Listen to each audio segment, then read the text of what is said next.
20장 말씀입니다. 창세기 20장 1절에서 7절까지 말씀입니다.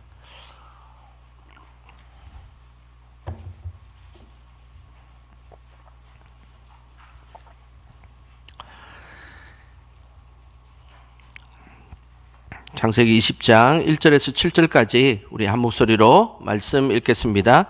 아브라함이 거기서 네게브 땅으로 옮겨가 가데스와 술 사이 그랄에 거주하며 그의 아내 사라를 자기 누이라 하였으므로 그랄 왕 아비멜렉이 사람을 보내어 사라를 데려갔더니 그 밤에 하나님이 아비멜렉에게 현몽하시고 그에게 이르시되 내가 데려간 이 여인으로 말미암아 내가 죽으리니 그는 남편이 있는 여자임이라. 아비멜렉이 그 여인을 가까이 하지 아니하였으므로 그가 대답하되 주여 주께서 의로운 백성도 멸하시나이까. 그가 나에게 이런 내 누이라고 하지 아니하였나이까.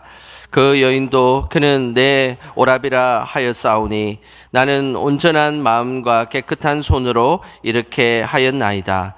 하나님이 꿈에 또 그에게 이르시되 내가 온전한 마음으로 이렇게 한 줄을 나도 알았으므로 너를 막아 내게 범죄하지 아니하게 하였나니 여인에게 가까이 하지 못하게 함이 이 때문이니라. 이제 그 사람의 아내를 돌려보내라. 그는 선지자라. 그가 너를 위하여 기도하리니 내가 살려니와 내가 돌려보내지 아니하면 너와 내게 속한 자가 다 반드시 죽을 줄 알지니라. 아멘. 자, 우리 금요 기도회는 우리 계속해서 아브라함의 삶을 계속 돌아보고 있습니다. 우리 성도님들은 이 아브라함의 삶을 돌아보면서 어떤 생각이 들고 어떤 그 하나님의 뜻을 분별하고 계십니까? 아브라함의 삶을 잘 돌아보면 그 아브라함의 그 믿음의 조상다운 모습도 분명히 있고 그리고 또 아브라함의 연약한 모습들도 있습니다. 그래서 오늘은 특별히 이 아브라함의 연약한 모습이 오늘 이 본문에 잘 나타나 있습니다. 우리는 살아가면서 우리의 마음의 방을 잘 관리하고 청소하는 것이 중요합니다. 우리의 마음의 방은 한 번만 청소하고 한 번만 회개한다고 해서 끝이 나는 것이 아닙니다. 계속해서 하나님 나라 갈 때까지 우리의 마음의 방을 잘 깨끗하게 관리하고 지내야 합니다. 그렇게 하지 않으면 금방 우리의 마음이 더러워지기 때문입니다. 전 세계적으로 1000만 명이 읽은 내 마음 그리스도의 집이라는 아주 유명한 책이 있습니다. 로버트 멍어라고 하는 작가가 지은 책인데요. 이 책에 보면 우리의 마음의 방에 대해서 이렇게 이야기를 하고 있습니다. 제가 한번 읽어드리겠습니다. 나는 이제껏 그리스도를 위해 나의 마음을 깨끗이 하고 그분께 쓸모있게 되기 위해 노력해 왔지만 매우 힘들었어. 내가 어느 한 방을 청소하면 다른 방에 다시 먼지가 쌓이고 2층을 청소하기 시작하면 1층이 벌써 먼지 투성이가 되었어. 나는 정결한 마음과 순종의 삶을 계속 유지하느라 너무 피곤하고 지쳤어. 나는 그것을 감당할 수가 없어. 혹시 우리 성도님들은 이런 마음의 방을 갖고 있지는 않습니까? 저자는 예수님을 위해서 자신의 마음의 방을 깨끗하게 청소했다라고 그렇게 이야기하고 있습니다. 근데 이 한쪽 방을 치우고 나니까 그 사이에 이쪽 방에 또 먼지가 쌓이고 또 1층을 청소하고 나서 2층으로 올라가는 그 사이에 또다시 1층에 먼지가 쌓이다 보니까 계속해서 청소하는 그런 삶을 살았다라고 고백하고 있습니다. 우리의 마음은 끊임없이 치우고 그렇게 해야 먼지가 쌓이지 않습니다. 항상 말씀과 기도로 깨어 있어서 마음의 방을 잘 관리하시기를 주님의 이름으로 축복합니다. 마음의 방을 한번 치운다고 끝이 나지 않습니다. 끊임없이 치워야 합니다. 우리의 죄도 마찬가지입니다. 죄도 성령으로 관리하지 않으면 또다시 반복해서 그 죄를 짓게 되어 있습니다. 오늘 이 아브라함이 오늘 지었던 이 부족한 모습. 아브라함은 24년 전에 사실은 오늘 이 본문의 20장에 나오는 모습과 똑같은 모습을 보였습니다. 오늘 본문은 창세기 20장인데 창세기 12장에 가면 24년 전에 아브라함이 기근이 심해지자 약속의 땅에 머물지 않고 애굽으로 내려갔던 장면이 나옵니다. 그러면서 애굽으로 내려가서 자신의 아내를 누이라고 거짓말했던 잘못을 범했던 그런 일들이 있었습니다. 24년이 지났지만 아브라함은 똑같은 잘못을 오늘 또다시 범하고 있습니다. 우리 1절 말씀 같이 보겠습니다. 1절 읽겠습니다. 아브라함이 거기서 네게브 땅으로 옮겨가 가데스와 술 사이 그랄에 거류하며, 아브라함은 네게브 땅에 옮겨가서 그랄에 거주하였다라고 말씀하고 있습니다. 이 그랄이라는 땅은 약속의 땅이 이스라엘 땅이 아닙니다. 이곳은 바로 블레셋 땅입니다. 블레셋 땅은 하나님의 약속의 땅이 아니라 이방 땅입니다. 24년 전에 아브라함이 약속의 땅에 머물지 않고 애굽 땅에 내려갔던 그와 똑같은 모습입니다. 그래서 창세기 12장에 보면 그 땅에 기근이 심해서 이방 땅 애굽으로 내려갔다라고 말씀하고 있습니다. 오늘 창세기 20장에는 기근이 심해서 이방 땅 그랄로 내려가지는 않았습니다. 우리 창세기 20장 바로 앞에 보면 19장에 이 소돔과 고모라 성이 멸망하는 그런 모습을 보입니다. 그러니까 아브라함 생각에는 이 약속의 땅에서 소돔과 고모라 성이 이 불로 심판받는 모습을 보니까 이 땅에 있으면 안 되겠다고 생각을 한 거죠. 그래서 약속의 땅을 저버리고 지금 그랄이라는 블레셋 땅으로 도망을 갔던 것입니다. 우리는 기억해야 합니다. 항상 믿음의 자리를 잘 지켜야 합니다. 지난날 우리는 믿음의 자리를 떠나서 방황했던 기억들이 아마 살아오면서 다 한두 번은 있을 것입니다. 그런데 세월이 지나서 또다시 믿음의 자리를 반복해서 떠난다면 분명한 것은 또다시 방황하며 믿음이 약해지게 되어 있다는 사실입니다. 우리는 이런 반복을 끊어버려야 합니다. 그래서 늘 믿음의 자리에 굳건히 서서 흔들림 없는 믿음을 유지한다는 것. 이것은 참으로 중요한 일입니다. 믿음의 자리를 지키지 않고 이방 땅으로 갔던 아브라함은 지난날 잘못했던 모습을 또다시 똑같이 반복하고 있습니다. 우리 2절 말씀 같이 읽어보겠습니다. 그의 아내 사라를 자기 누이라 하였으므로 그랄 왕 아비멜렉이 사람을 보내어 사라를 데려갔더니, 믿음의 자리를 떠나자 똑같은 잘못을 저질렀습니다. 아브라함의 아내 사라를 누이라고 속였던 것이죠. 사라의 미모가 대단했던 것 같습니다. 자꾸만 불리해지면 자신의 아내라고 말하지 못하고 누이라고 이야기했던 걸 보면. 그런데 오늘 이 창세기 20장에 아브라함의 나이가 몇 살인 줄 아십니까? 지금 이때의 나이는 바로 아브라함이 99세입니다. 99세고 사라는 아브라함보다 10살 어린 아내입니다. 그러면 사라가 지금 몇 살입니까? 89세입니다. 아브라함은 조금만 위기가 느끼면 자신의 아내를 누이라고 잘못 범하고 있는 그런 모습입니다. 그런데 이 모습이 24년 전에 아브라함의 모습과 아주 똑같다는 사실입니다. 우리는 항상 깨어 있어야 합니다. 그렇지 않으면 지난날에 우리가 잘못했던 모습을 똑같이 돌아가게 되어 있다는 것입니다. 그때는 철저하게 회개하고, 그때는 하나님 앞에 내가 잘못했습니다고 고백하고, 분명히 이제 그 일들을 똑같이 하지 않을 것이다라고 생각하지만, 그러나 또 세월이 지나고 또 세월이 지나면 또 그것에 대해서 우리가 깨어있지 못하면 똑같은 잘못을 하게 되어 있다는 것입니다. 사탄은 끊임없이 우리를 믿음의 자리에 있지 못하게 합니다.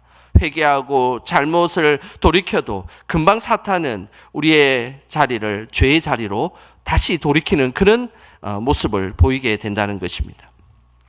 구약을 대표하는 믿음의 조상 아브라함도 끊임없이 죄의 유혹에 넘어갔습니다.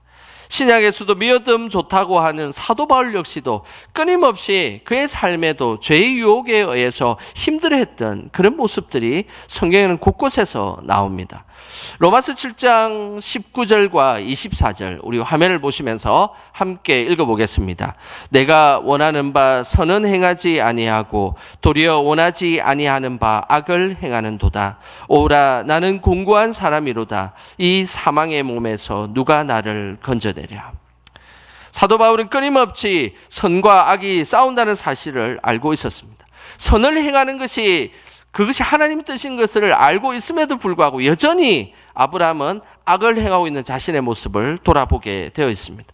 그러면서 오늘 고백하기를 오라 나는 공고한 사람이로다 라고 하면서 이 사도 바울은 이렇게 고백하는 것입니다. 사도 바울이 이런 고백을 하는 그 사도 바울의 본 마음을 바꾸어서 이것을 표현하면 오라 나는 공고한 사람이로다 라는 이 표현은 이런 표현입니다. 오라 나는 골치 아픈 사람이다 라는 표현입니다. 정말로 나는 골치 아픈 사람이다. 다메섹 도상에서 하나님을 만났을 때 사도 바울은 철저하게 회개하였고 그리고 땅끝까지 복음을 전하는 전도자가 되겠다라고 결심하여서 평생을 전도의 삶을 살았습니다. 그리고 하나님의 역사를 경험했고 죄를 담대하게 이길 수 있는 그런 능력을 갖고 있는 사도 바울이었습니다. 그러나 로마서를 쓰는 그 서식이 벌써 다메섹 도상에서 예수님을 만났던 시절부터 벌써 근 25년 가까이 세월이 흘렀음에도 불구하고 여전히 악과 싸우고 있고 죄와 싸우고 있는 사도 바울 자신의 모습을 보면서 오라 나는 참 골치 아픈 사람이구나 라고 오늘 고백하고 있다는 사실입니다. 아브라함과 사도 바울보다 우리의 믿음은 어떻습니까? 더 강하십니까? 우리는 항상 죄의 자리로 돌아가게 하는 사탄을 항상 분별하셔야 합니다. 그리고 성령의 능력으로 죄를 쫓아야 합니다. 그렇지 않으면 우리는 계속해서 지난날 우리가 잘못했던 그 모습 그대로 돌아가게 되어 있다는 사실을 우리는 기억해야 되는 것입니다. 그렇지만 좀 다행한 일이 있습니다. 그것은 죄에 대해서 우리를 잘 아시는 분이 계시다는 분입니다. 그분이 바로 우리의 하나님이십니다.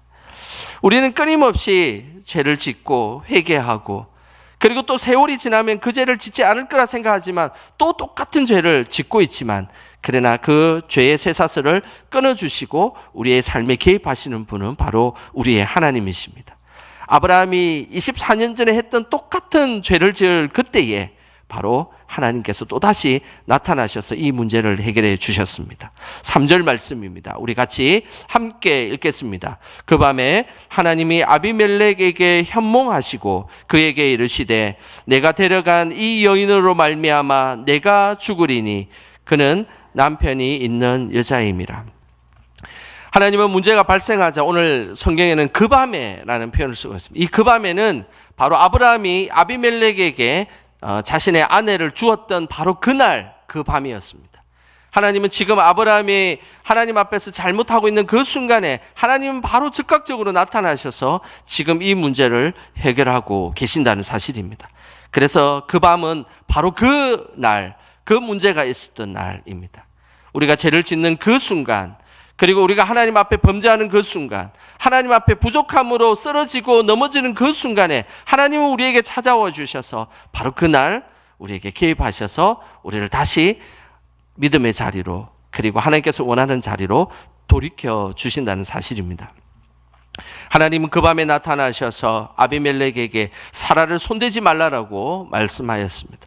만약 손을 대면 죽임을 당할 것이다라고 아주 엄중한 말씀을 하셨습니다. 그러면서 죄에 약한 우리의 삶에 오셔서 지금 아브라함의 이 문제를 하나님께서 단번에 해결해 주셨습니다. 항상 우리의 죄에 대해서 깨어 있으시기를 소망합니다. 그러면서 늘 하나님만을 바라보시길 바랍니다. 그것이 우리가 살아가야 될 우리의 대안인 것입니다. 우리는 여전히 하나님 앞에서 반복된 죄를 짓고 살아갑니다. 하지만 하나님은 우리를 죄인으로 보지 아니하시고 항상 우리를 의인으로 바라봐 주신다는 것입니다. 어쩌면 그럴 수 있습니다. 하나님, 너가 그럴 줄 알았다. 24년 전에 했던 일을 똑같이 반복하고 있구나. 너는 참으로 급쟁이구나. 어떻게 그렇게 믿음의 땅에 있을 때는 그렇게 믿음 강한처럼 보이다가 또 저렇게 믿음의 땅에 벗어나서 이방 땅에 가니까 또 잘못을 하고 있구나라고 지적하고 이야기할 수 있습니다. 그런데 오늘 하나님은 그렇게 아브라함을 보시지 아니하셨습니다. 오늘 아브라함을 본 그 하나님의 아브라함을 어떻게 보셨는지가 7절에 그 내용이 잘 나와 있습니다. 우리 7절 말씀 같이 함께 읽겠습니다. 이제 그 사람의 아내를 돌려보내라. 그는 선지자라. 그가 너를 위하여 기도하리니 내가 살려니와 내가 돌려보내지 아니하면 너와 내가 속한 자가 다 반드시 죽을 줄 알지니라. 하나님은 아비멜렉에게 아브라함을 소개할 때 이렇게 소개하고 있습니다. 그는 선지자다라고 소개하고 있습니다. 처음으로 아브라함을 선지자라고 그의 어떤 존재와 그의 어떤 신분을 격상시켜서 오늘 하나님은 아브라함을 아비멜렉에게 소개하고 있습니다. 비록 24년 전에 했던 범죄를 똑같이 행하고 반복된 죄를 짓고 있지만 그러나 하나님의 마음속에는 아브라함은 여전히 선지자라고 말씀하고 있습니다. 그러면서 오늘 말씀하기를 그가 너를 위하여 기도하리니 그 아브라함은 너를 위해서 기도하는 자라라고 우리에게 말씀하고 있다는 것입니다. 아브라함은 하나님의 그 귀한 일들을 감당할 선지자이며 그리고 세상을 품고 기도할 사람이다라고 아비멜렉에게 아브라함을 소개하고 있다는 사실입니다. 참으로 놀랍지 않습니까? 저는 오늘 이 본문의 말씀, 특별히 이 7절의 말씀이 너무나 새롭게 다가왔습니다. 이 부분의 장면을 저도 수도 없이 이 본문의 말씀을 읽었는데 어떻게 아브라함이 이렇게 반복적인 잘못을 했음에도 불구하고 하나님은 아브라함을 향해서 그는 그래도 선지자다. 그리고 너를 위해서 기도할 사람이다라고 하나님은 아브라함의 그 진정한 하나님이 원하시는 모습으로 아비멜렉에게 소개하고 있다는 사실입니다. 하나님은 그런 분이십니다. 우리가 하나님 앞에서 부족하고 연약할 때 하나님은 우리를 죄인으로 보지 아니하시고 하나님께서는 우리를 의인으로 보시고 그리고 우리를 하나님은 사랑하여 주시는 분이 바로 우리의 하나님이십니다. 십자가에서 예수님을 향해 돌을 던지고 죽이라고 외쳤던 군중들을 향하여서 저들의 죄를 사하여 주소서라고 외쳤던 그 사랑은 우리 인류의 이 반복되는 죄의 쇠사슬을 끊는 용서와 사랑이었다는 사실을 꼭 기억하시길 바랍니다. 오늘 이 밤에 함께 기도할 때에 그 하나님의 놀라운 은혜를 경험하며 우리는 다시 죄의 그 반복을 행하지 않고 하나님만 바라보며 늘 승리하는 우리 모두가 되시기를 주님의 이름으로 축원합니다. 이 시간 우리 찬양하며 기도하는 시간 갖겠습니다.